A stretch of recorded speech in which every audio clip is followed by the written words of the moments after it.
Diyan, luluto tayo ng itlog para may ulam. Kaya lang itlog na nga lang yung lulutuin, hindi pa nag-partner.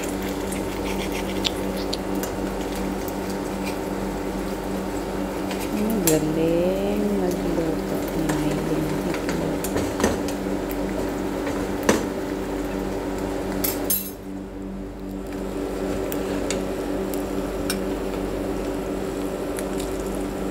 Pero hindi bali basta may panglaman sa tiyan at may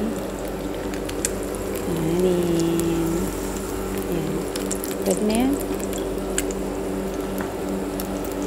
OFW.